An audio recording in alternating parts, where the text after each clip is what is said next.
Students to our channel. आज हम देख रहे हैं इन्फेक्शियस डिसीज, संक्रामक रोग का ये आज लास्ट पार्ट है, 5वां पार्ट है। इसमें आज मैं फिर से जो 10 डिसीजेस बची हुई हैं वो पूरी कवर करके ये टॉपिक अभी इस बार खत्म हो जाएगा। सो देखते हैं आगे आज के इसमें। ओके, तो शुरू करते हैं आज के लास्ट पार्ट का। यहां से आज पहला डिसीज, ठीक है। तो अभी हम इसमें देखेंगे, सबसे पहला डिसीज आज का देखेंगे सार्स, ठीक है, सीवियर एक्यूट रेस्पिरेटरी सिंड्रोम, ठीक है। इसके बारे में भी आप लोगों ने काफी सुना होगा कोविड के दौरान ही, ठीक है। ये क्या है? ये एक फैटल रेस्पिरेटरी इलनेस है, ठीक है, मतलब जानलेवा श्वसन तंत्र प्रणाली में होने वाला एक रोग है जो जानलेवा है, जिससे मृत्यु भी हो सकती है, ठीक है। ये चाइना में देखा गया था 2002 में, और ये कुछ ही महीनों में पूरी दुनिया में फैल गया था, मतलब ये पैंडेमिक हुआ था, ठीक है। ये एक वायरस से होने वाला डिसीज है जिसका वायरस का नाम है SARS-CoV-1, ठीक है। SARS-CoV-1 मतलब severe acute respiratory syndrome corona virus type 1, और कोविड में जो था वो SARS-CoV-2 है। ओके, इसका जो आउटब्रेक था वो 2002-2004 में चाइना में देखा गया था।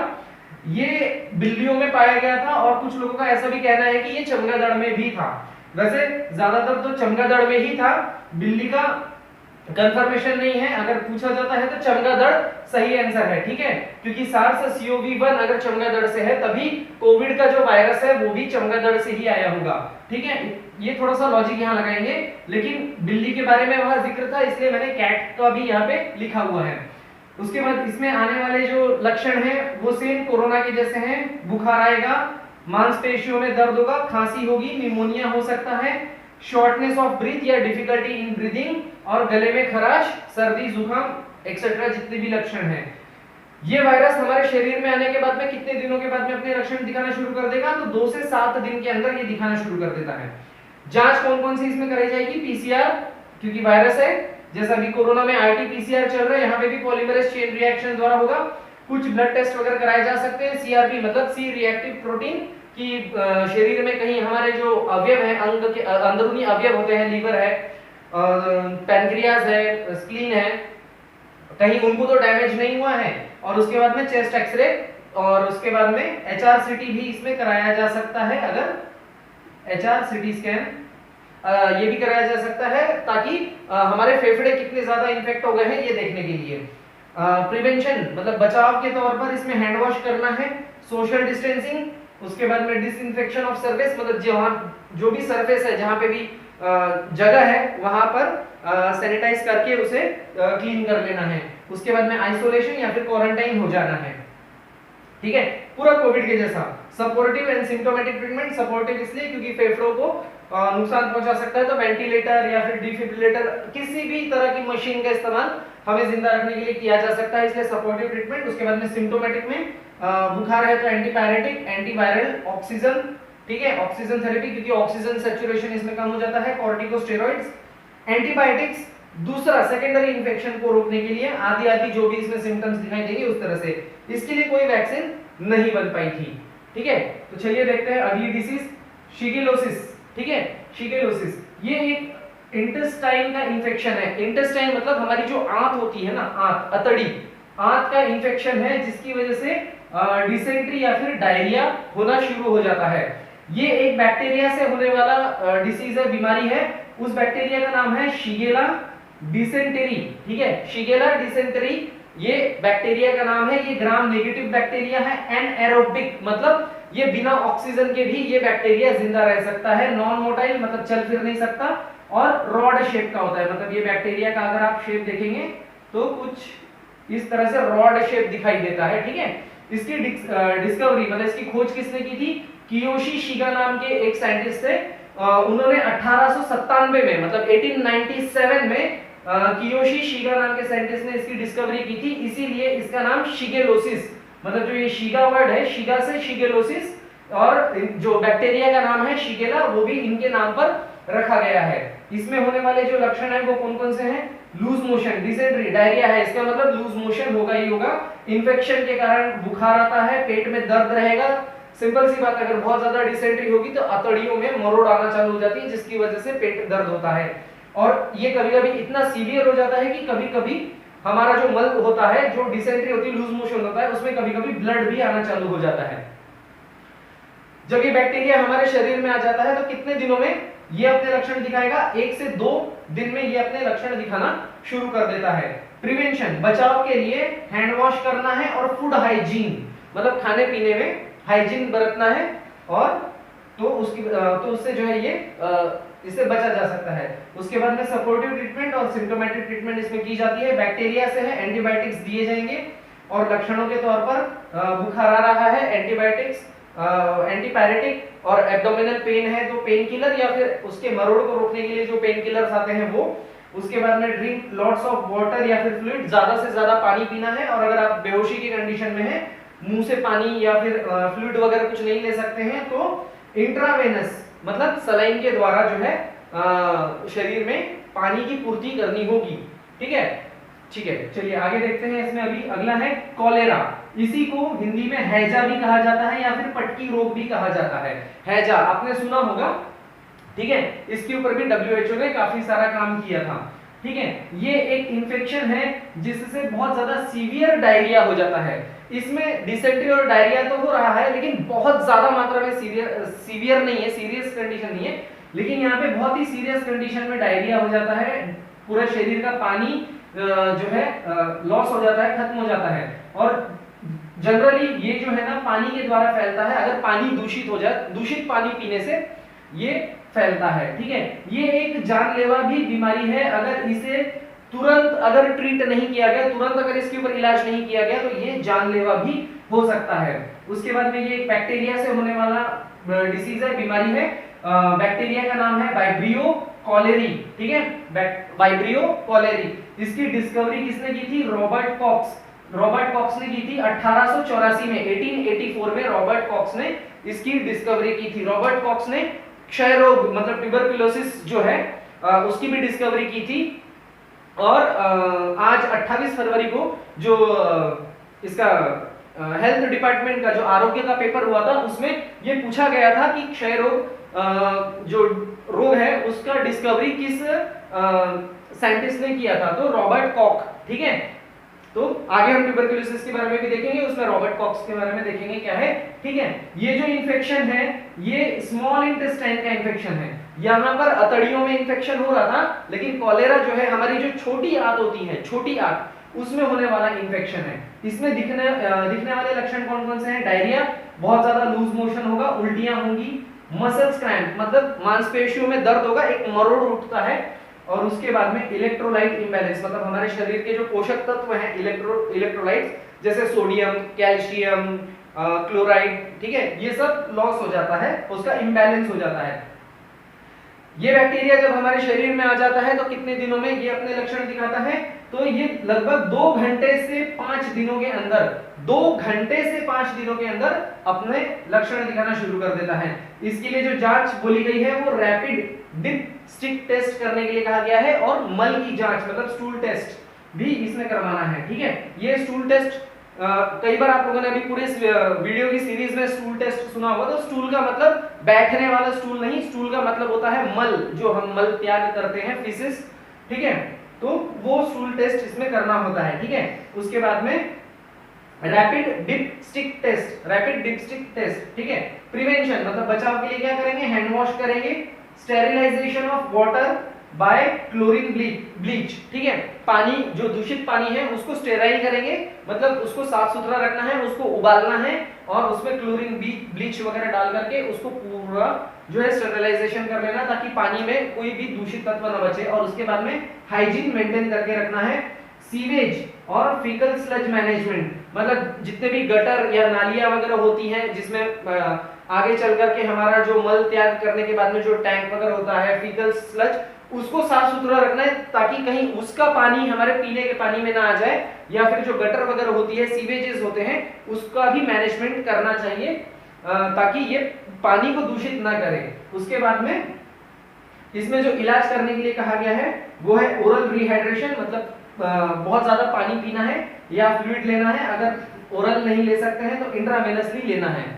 ठीक है, उसके बाद में एंटीबायोटिक्स यूज करना है, और जिंक सप्लीमेंट इसमें दिया जाता है। ठीक है, तो अभी चलिए देखते हैं नेक्स्ट आगे की डिसीजेस की उसमें क्या क्या है। तो अगला डिसीज है इसमें स्वाइन फ्लू। स्वाइन फ्लू के बारे में भी आप लोगों ने काफी सुना होगा। 2009 के टाइम पे ये इंडिया में भी फैला था और पूना में सबसे ज्यादा देखा गया था। ये पुणे साइड में, मतलब एक्चुअली पूरे इंडिया में था बट पूना में भी उस समय ये था। ठीक है, स्वाइन फ्लू ये क्या है? Swine influenza virus, SIV shortcut में इसे कहते हैं SIV, स्वाइन इन्फ्लुएंजा वायरस। ठीक है, ये ह्यूमन में रेस्पिरेटरी इंफेक्शन पैदा करता है, मतलब हमारे श्वसन प्रणाली में इंफेक्शन इससे होता है, जो कि एक इन्फ्लुएंजा स्ट्रेन के द्वारा होता है, जो कि सबसे पहले पिग्स में, सुअरों में ये शुरू हुआ था ये स्ट्रेन। ठीक है, उसके बाद में ये सबसे पहले 1919 में सबसे पहले इसको रिकॉग्नाइज किया गया था और इसी को जो है पिग फ्लू, पिग इन्फ्लुएंजा या फिर हॉग फ्लू भी कहा जाता है। ये जो हॉग है ना, हॉग HOG, ये हॉग का मतलब ही होता है पिग। ठीक है, और कुछ नहीं है हॉग का मतलब, हॉग को ही पिग कहा जाता है। ठीक है, उसके बाद में ये वायरस से होने वाला डिसीज है। वायरस का नाम था H1N1। ठीक है, लेकिन 2009 के दौरान जब इस SIV के और भी ज्यादा स्ट्रेन हमें देखने को मिले तो उसमें इन्फ्लुएंजा C टाइप और उसके इन्फ्लुएंजा A के जो सब टाइप्स है वो भी देखने को मिले, तो इसके प्रकार और भी ज्यादा आ गए, तो उसके बारे में थोड़ा सा देख लेते हैं। तो H1N1 ये तो मेन वायरस था ही, उसके बाद में H1N1, H1N2, उसके बाद में H2N1, H3N1 और H3N2 और H2N3, ये इस प्रकार के इसके सब टाइप्स भी देखे गए बाद में। ठीक है, लेकिन मेन H1N1 वायरस था जिसने मतलब स्वाइन फ्लू फैलाया था। इसमें आने वाले लक्षण कौन कौन से हैं? फीवर विद चिल्स, मतलब ठंडी लगकर के बुखार आना। ठीक है, इसमें ठंडी लगकर बुखार आता है, गले में खराश रहती है, हमारे जोड़ों में दर्द रहता है, सिर दर्द रहेगा, खांसी होगी, वीकनेस रहती है और शॉर्टनेस ऑफ ब्रीथ इसमें देखा जाता है, क्योंकि ये फिर से हमारे रेस्पिरेटरी सिस्टम, मतलब हमारे फेफड़ों को, हमारे श्वसन प्रणाली को इन्फेक्ट कर रहा है। ये वायरस हमारे शरीर में आने के बाद कितने दिनों के अंदर ये अपने लक्षण दिखाना शुरू कर देता है? तो 1 से 7 दिन के अंदर ये अपने लक्षण दिखाना शुरू कर देता है। इसके लिए जो जांच करवाई जाती है वो कौन कौन सी है? Real time PCR, blood test वगैरह कराए जाते हैं, और वो टाइम पे आप लोगों को अगर ध्यान में होगा तो ओरल, मतलब मुंह का या फिर नेजल में जो फ्लूइड जमा होता है या वहां पे जो भी सिक्रीशंस होते हैं उसको कलेक्ट करके RNA वायरस को डिटेक्ट किया जाता है by preserving filter paper card. ठीक है, ये उस समय पे था, RNA virus preserving filter paper card के द्वारा ये ओरल और नेजल फ्लूइड को कलेक्ट करके RNA filter paper, preserving filter paper. आप लोगों ने भी कोरोना का टेस्ट अगर रैपिड एंटीजन टेस्ट देखा होगा तो समवॉट ये उसी प्रकार का कुछ टेस्ट था। ठीक है, उसके बाद में सोशल डिस्टेंस, मतलब प्रिवेंशन, मतलब बचाव कैसे करना है? सोशल डिस्टेंसिंग, ताकि ये एक से दूसरे में ना फैले। Social distancing, hand wash, influenza vaccine जो है इसमें दी जाती है, मैन्युफैक्चर्ड बाय SCL। ठीक है, SCL मतलब कॉमनवेल्थ सीरम लेबोरेटरी, ठीक है, जो कि ऑस्ट्रेलिया में थी। तो ये सेफोनाई पेस्टर और नोवार्टिस करके थे, ये कंपनियां थी, इन्होंने इसको बनाया था। ठीक है, अब ये इन्फ्लुएंजा वैक्सीन के 2 प्रकार थे। ठीक है, एक था TIV का मतलब इसमें क्या होता था? फ्लू शॉट ऑफ ट्राइवैलेंट दिया जाता था। इसमें जो वैक्सीन थी इसमें 3 चीजें मिली हुई थी। ठीक है, ट्राइवैलेंट का मतलब तीन चीजों को मिलकर के ये वैक्सीन बना था, और ये एक TIV का शॉट इसमें दिया जाता था। वो 3 चीजें कौन कौन सी थी? इन्फ्लुएंजा का जो A टाइप था, A H1N1, A H3N2 और एक इन्फ्लुएंजा B इनएक्टिवेटेड फॉर्म में ये वैक्सीन के रूप में था। उसके बाद में LAIV। ठीक है, इसमें क्या होता था कि नेजल स्प्रे दिया जाता है, नेजल स्प्रे, और ये लाइव एटेन्यूएटेड इन्फ्लुएंजा वैक्सीन था, लाइव एटेन्यूएटेड था। लेकिन क्या हो गया था कि ये जो LAIV था, ये क्वेश्चन पूछा जा सकता है कि ये किनको नहीं देना था या किसको रिकमेंड नहीं किया गया था। तो LAIV जो है 2 साल से कम उम्र के लोगों को और 49 मतलब 49 ईयर से ज्यादा की उम्र के लोगों को ये LAIV वैक्सीन नहीं देना था। ठीक है, उसके बाद में इसमें सपोर्टिव ट्रीटमेंट आ जाएगा और सिम्टोमेटिक ट्रीटमेंट आ जाएगा। बुखार है, एंटीबायोटिक देंगे, सेकेंडरी इंफेक्शन को रोकने के लिए एंटीबायोटिक्स, वायरल डिसीज है तो एंटीवायरल दिया जाएगा, कफ के लिए दवाइयां दी जाएंगी और इन्फ्लुएंजा वैक्सीन इसमें दिया जा सकता है। ठीक है, तो चलिए आगे बढ़ते हैं, अगला डिसीज देखते हैं सिफिलिस। इसे उपदंश भी कहा जाता है। ये एक ऐसा इन्फेक्शन है जो सेक्सुअली कांटेक्ट में आने से स्प्रेड होता है, फैलता है। ठीक है, और इसमें क्या होता है, ये एक सोर डेवलप होता है जिसमें दर्द बिल्कुल भी नहीं रहता। एक पेनलेस सोर, मतलब बिना दर्द का एक सोर होता है, उससे इसकी शुरुआत होती है। ठीक है, छोटे छोटे सोर्स डेवलप होते। आप लोगों ने घर में अगर किसी को देखा होगा या किसी के भी आपने देखा होगा कि बहुत ज्यादा समय तक अगर किसी का एक्सीडेंट हो जाए और वो उसका ऑपरेशन वगैरह हुआ है और वो काफी ज्यादा समय से बेड पर है, तो बेड पर लेटे रहने के कारण उसके कमर्स में या जहां पे नीचे का जो रीजन होता है कमर का, वहां पर सोर बनने चालू हो जाते हैं, काला काला एक धब्बा, क्योंकि खून वहां पे जम जाता है तो वो सोर होता है, तो सोर डेवलप होना शुरू होता है इसमें। ठीक है, उसके बाद में ये जो भी इसके जो भी सिम्टम्स हैं, ये जो है ना इसके स्टेजेस रहते हैं और हर स्टेज में जो इसके सिम्टम्स हैं वो अलग अलग हो जाते हैं। ठीक है, ये एक बैक्टीरिया से होने वाला डिसीज है और वो बैक्टीरिया है ट्रिपोनीमा पैलिडम। ठीक है, ट्रिपोनीमा पैलिडम। ये सबसे पहले आइडेंटिफाई किया गया था फ्रिट्ज शाउडिन और एरिक हॉफमैन के द्वारा। ठीक है, फ्रिट्ज शाउडिन और एरिक हॉफमैन द्वारा ये देखा गया था 1905 में।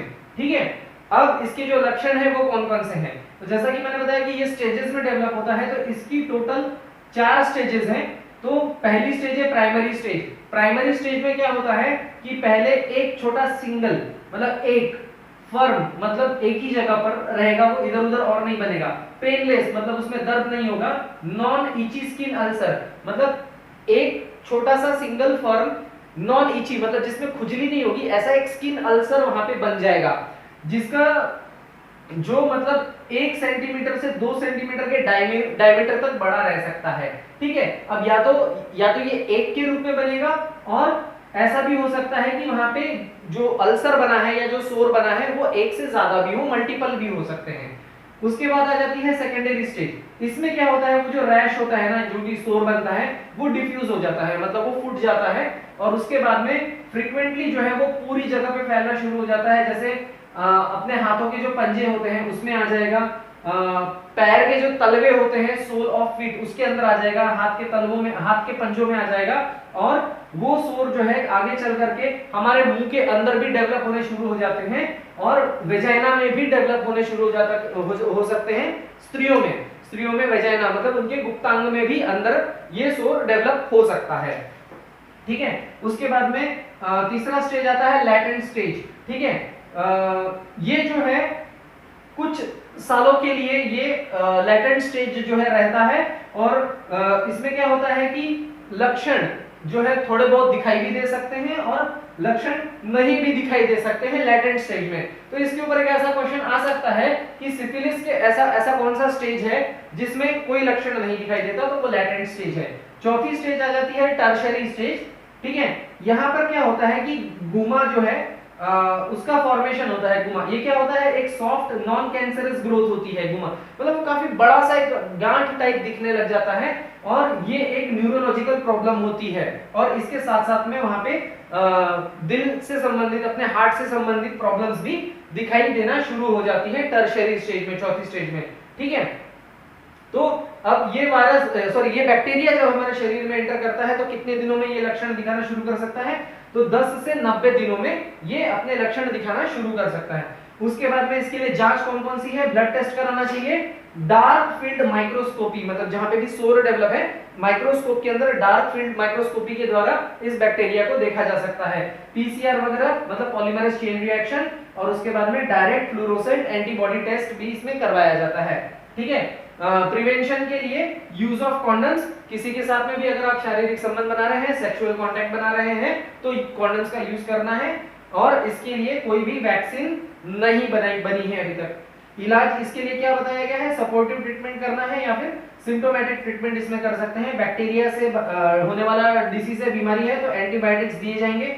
एंटीसेप्टिक सॉल्यूशंस फॉर सोर, जितने भी सोर वहां पे डेवलप हो रहे हैं उसको एंटीसेप्टिक सॉल्यूशन लगाना है ताकि वो जल्दी वो उसका घाव भरे या उसके अंदर और ज्यादा इन्फेक्शन ना हो और उसके अंदर पस वगैरह ना बने। और सिंपल सी अगर बात कहूं तो जितना भी ये सोर है ये एक तरह का जख्म है, जख्म, ठीक है, एक चोट लगी हुई होती है, वुंड होता है। तो वुंड के जितने भी केयर होते हैं उसको पट्टी करके रखना, उसको पानी से बचाना, उसके अंदर पस ना बनने देना, ये सारी चीजें जो है इसमें वुंड केयर करना होता है, ठीक है। तो चलिए आगे बढ़ते हैं, देखते हैं अगला डिसीज। चलिए, तो नेक्स्ट डिसीज है टिटेनस, ठीक है। इसे ही धनुर्वात या फिर धनुस्तंभ भी कहा जाता है, धनुर्वात या धनुस्तंभ, ठीक है। चोट लगने के बाद में अक्सर हम टिटेनस के इंजेक्शन लेते हैं, ओके, ठीक है। ये क्या है, ये एक सीरियस बैक्टीरियल इंफेक्शन है जिसकी वजह से क्या है कि पेनफुल मसल स्पाज्म होता है, जो हमारी मांसपेशियां हैं इसमें बहुत ज्यादा दर्द होता है और एक स्पाज्म क्रिएट होता है, मतलब कड़क हो जाती है, ठीक है। उसके बाद में इससे मृत्यु भी हो सकती है। आपने देखा होगा कि आदमी पूरा ऐसा करके अकड़ जाता है और पूरा एकदम कड़क टाइट हो जाता है और वो सीधा नहीं हो पाता है, ठीक है। तो सीरियस बैक्टीरियल इंफेक्शन है और पेनफुल मसल स्पाज्म इसमें होता है। इसमें क्या होता है कि हमारे शरीर की जो नर्व्स हैं जो हमारे ब्रेन तक जाती हैं सेंसस लेकर के, वो नर्व्स इसमें अफेक्ट हो जाती हैं, ठीक है। इसी को लॉक जॉ भी कहा जाता है, लॉक जॉ, जैसे मराठी में होता है ना दांत कड़ी बैठी थी, ठीक है। तो जो जॉ होता है ना पूरा ऐसा लॉक हो जाता है, खुलता नहीं है, ठीक है। इसी को लॉक जॉ भी कहा जाता है। ये जॉ से शुरू होता है और धीरे धीरे पूरे रेस्ट ऑफ द बॉडी में, पूरे बॉडी में ये फैल जाता है, ठीक है। उसके बाद में ये एक बैक्टीरिया से होने वाला बीमारी है टिटेनस। बैक्टीरिया का नाम है क्लोस्ट्रीडियम टिटेनी, क्लोस्ट्रीडियम टिटेनी।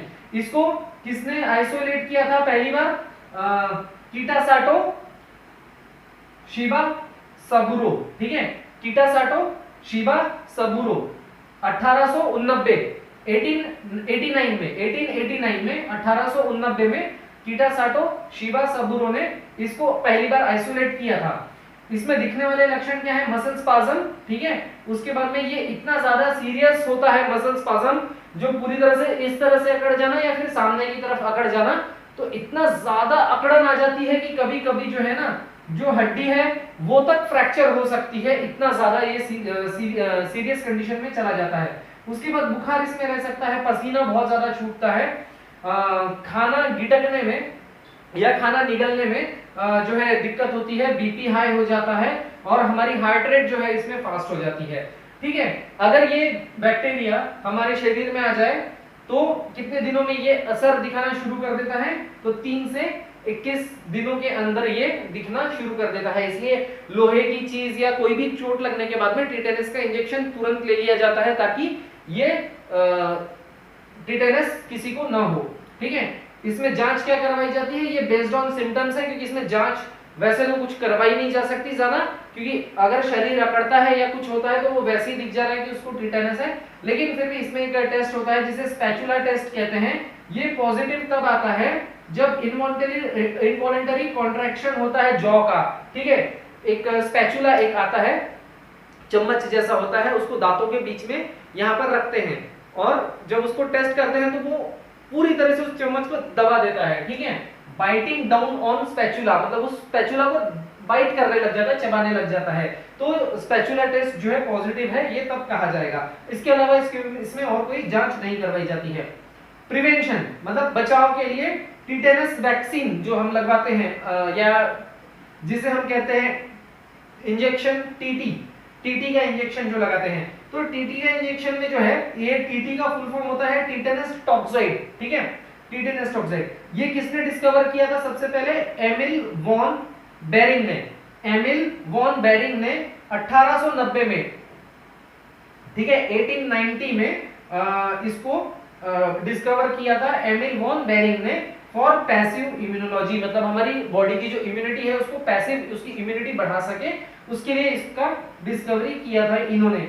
उसके बाद में ये जो टिटेनस वैक्सीन था, टिटेनस टॉक्साइड जो है ये जो है पहले ये डिस्कवर किया गया था 1924 में, 1924 में 1924 में इसको पहली बार डिस्कवर किया था और इसको प्रोड्यूस भी मतलब बनाया भी तभी गया था।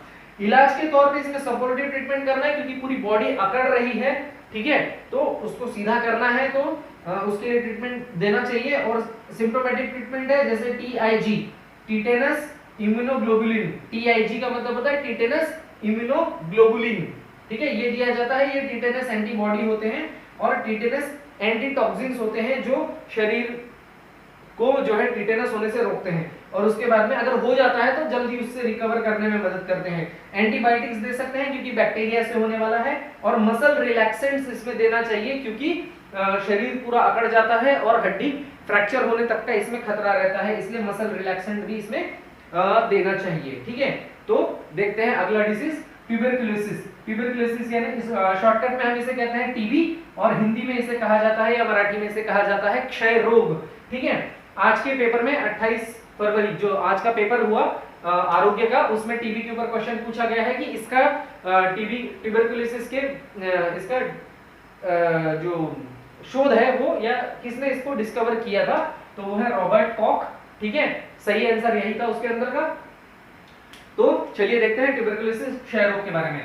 ये एक सीरियस बैक्टीरियल इन्फेक्शन है, ठीक है, जो कि हमारे फेफड़ों को इफेक्ट करता है, और ये फैलता है जब कोई इन्फेक्टेड पर्सन, जो कि अगर किसी पर्सन को ट्यूबरकुलोसिस है, वो इन्फेक्टेड है टीबी से, जब वो खांसता है या छींकता है, cough and sneezes, infected person, तो ये फैलता है क्योंकि उसके ड्रॉपलेट्स बाहर निकलते हैं।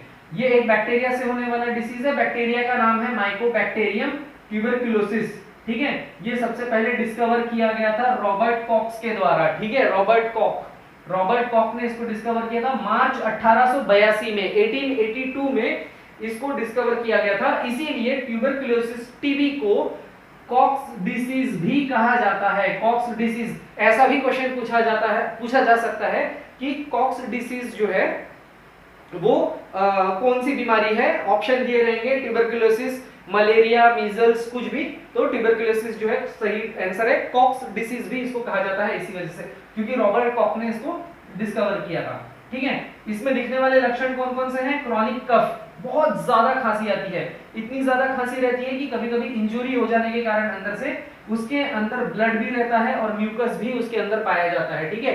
वो खांसी जो है, वो जो बलगम आएगा बाहर, उसके अंदर खून भी कभी कभी रहता है। उसके बाद में इन्फेक्शन है तो बुखार रहता है, रात में बहुत ज्यादा पसीना आता है, और सबसे महत्वपूर्ण क्षय रोग है, क्षय हो रहा है, कमी आ रही है, तो वेट लॉस होगा।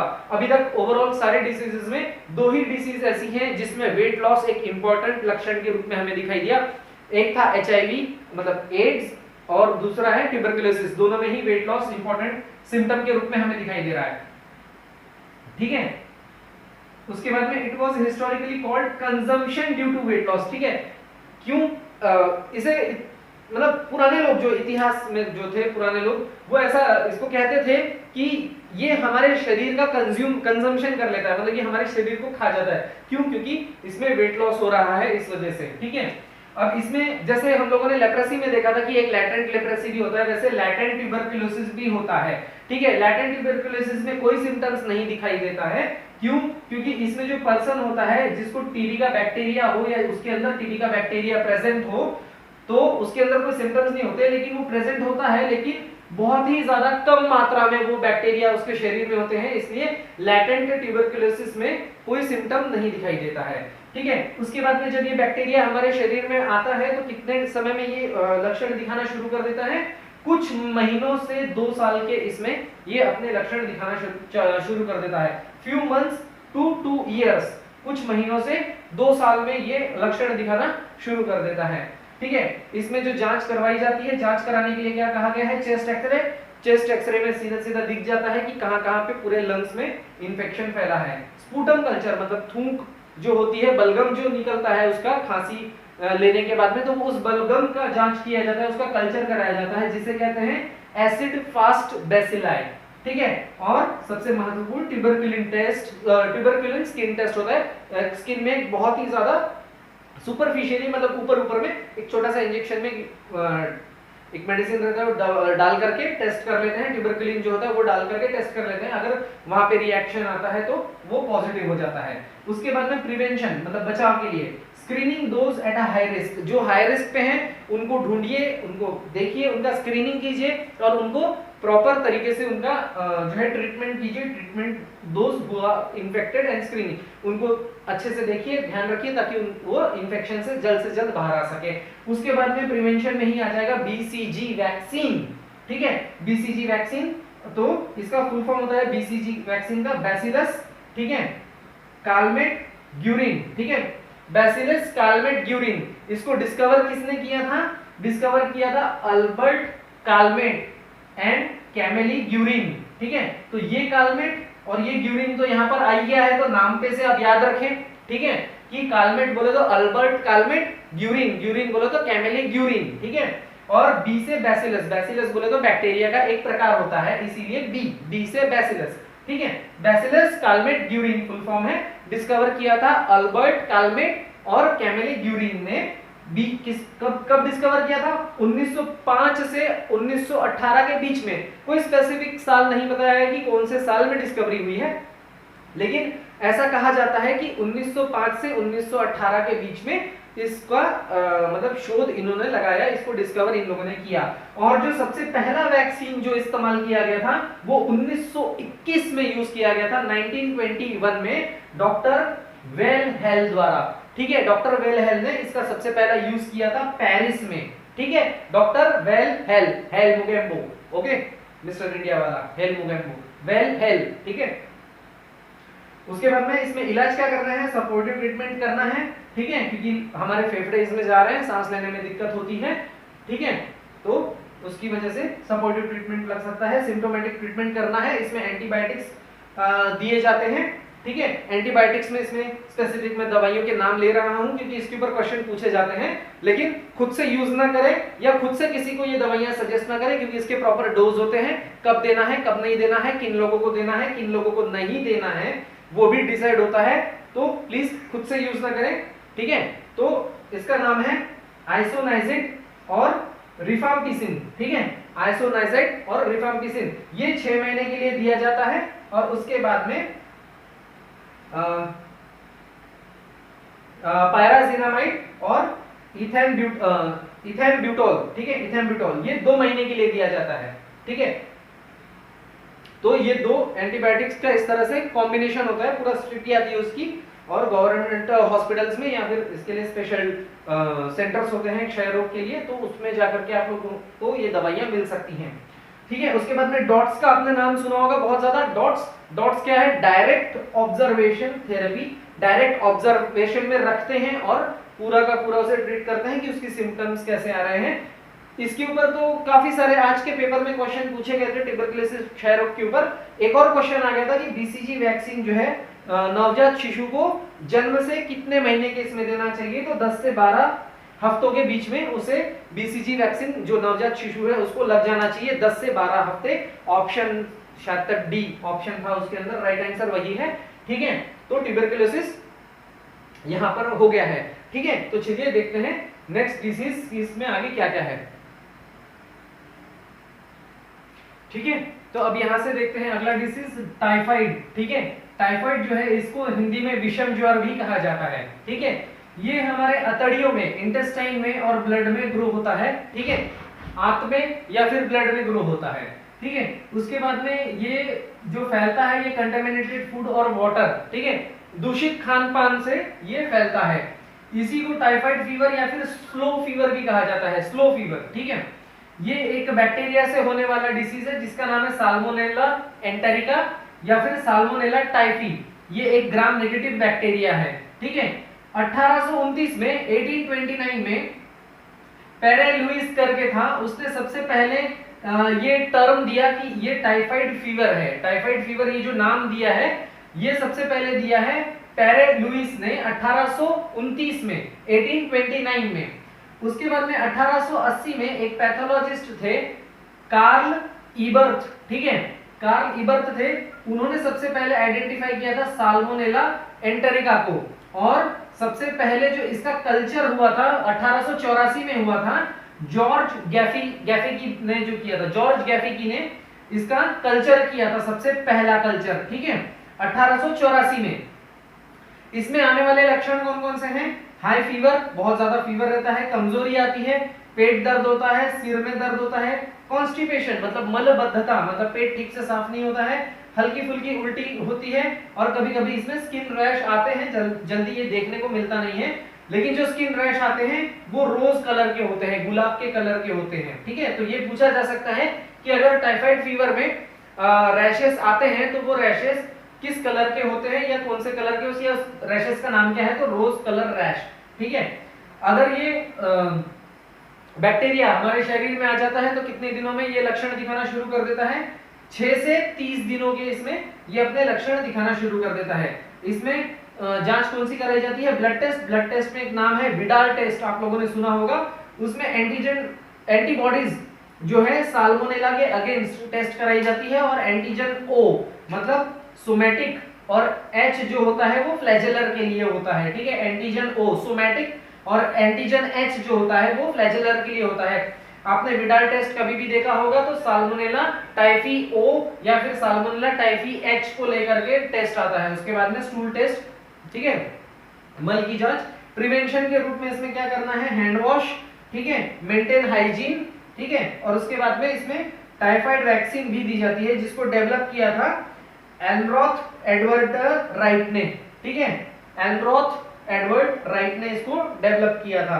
और इसमें सपोर्टिव एंड सिम्प्टोमेटिक ट्रीटमेंट में एंटीबायोटिक्स दिया जा सकता है, ओरल रिहाइड्रेशन, सलाइन के द्वारा भी, इंजेक्टेबल। अगर मान लीजिए टाइफाइड काफी दिनों से है और काफी ज्यादा मात्रा में उसका अगर रेशियो बढ़ गया है तो जो है टाइफाइड में जो है सलाइन द्वारा इंजेक्शन बाय इंट्रावेनस नस में जो है एंटीबायोटिक्स दिए जाते हैं, ठीक है।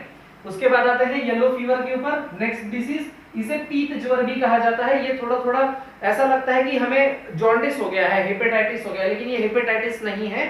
इसमें लीवर अफेक्ट होता है, लीवर के ऊपर इसमें थोड़ा सा ये देखा गया है कि उसके ऊपर असर पड़ता है, इसीलिए जो है इसमें ये जो शरीर है ये वो येलो कलर का होता है, लेकिन ये जॉन्डिस नहीं है।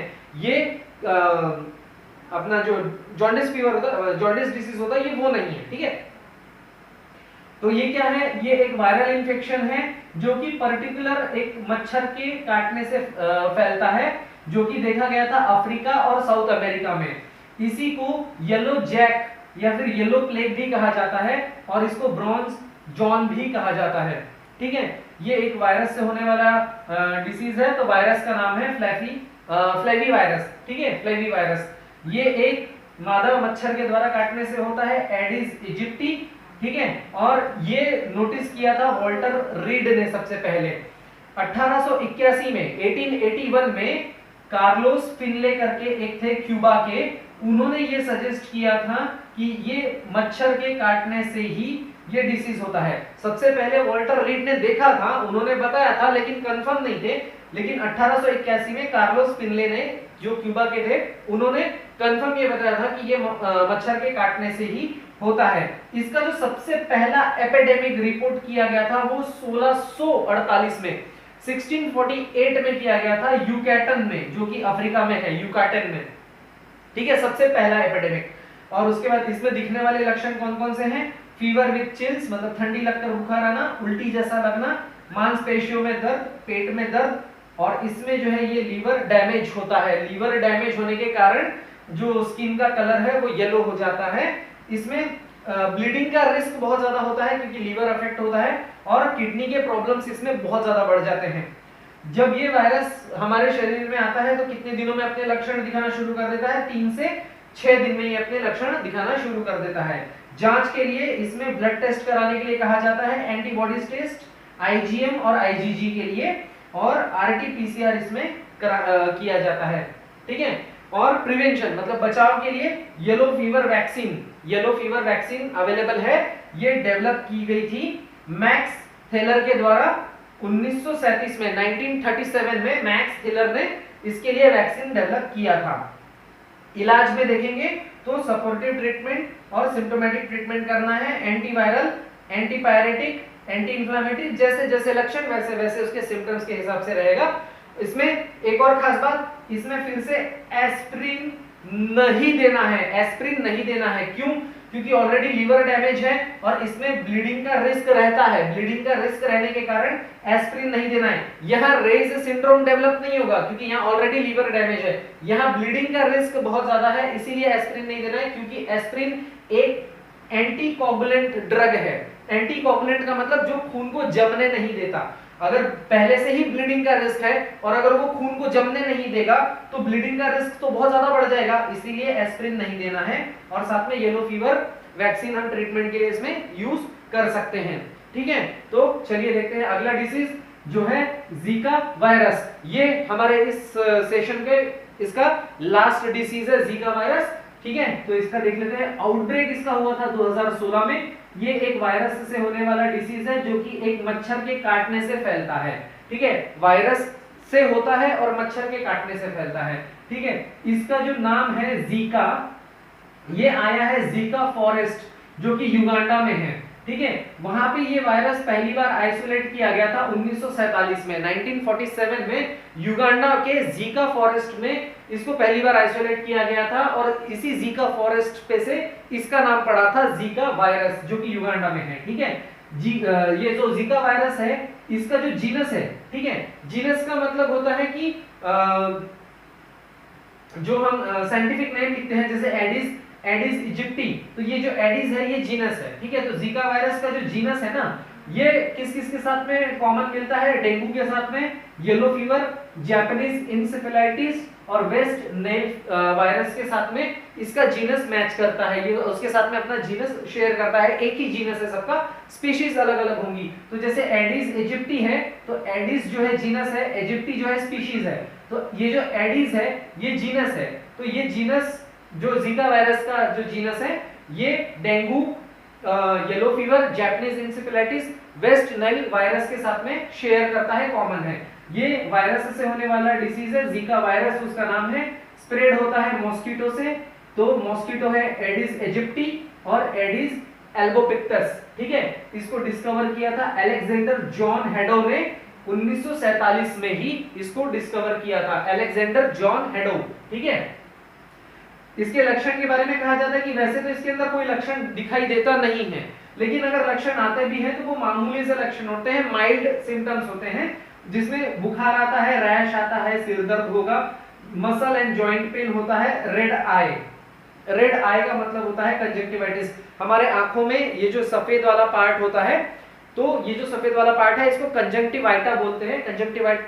ठीक है, तो उसमें अगर सूजन आ जाती है तो उसको कंजक्टिवाइटिस कहा जाता है, क्योंकि इसमें फिर से TIS लगा हुआ है। TIS का मतलब मैंने आप लोगों को बताया था कि सूजन, कंजक्टिवा में अगर सूजन आ जाए तो कंजक्टिवाइटिस वो होता है, कंजक्टिवा। ठीक है, तो अब इसके बाद में अगर ये वायरस हमारे शरीर में आ जाता है तो कितने दिनों में अपने लक्षण दिखाना शुरू कर देता है?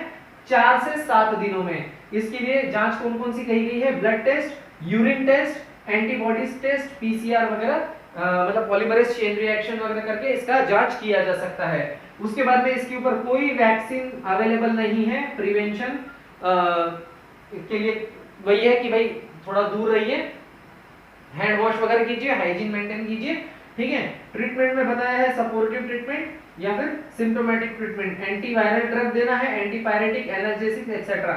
जैसे जैसे सिम्टम्स होंगे वैसे वैसे ही सिर्फ इसकी ट्रीटमेंट करनी है, उसके अलावा इसमें और कुछ नहीं है। इसकी वैक्सीन कोई भी अवेलेबल नहीं है या इसके लिए कोई वैक्सीन नहीं बनाई गई थी।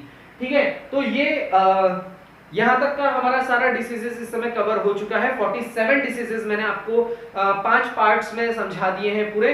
मैं डिस्क्रिप्शन में इन वीडियोस के लिंक्स भी दे दूंगा, पहले पार्ट से लेकर के पूरे इसके, तो आप जाकर के वो वीडियोस वहां पर देख सकते हैं। सो गाइस, होप, उम्मीद करता हूं कि इतना सारा पढ़ाई करने के बाद में आप लोग कुछ ना कुछ एग्जाम में अच्छा करेंगे।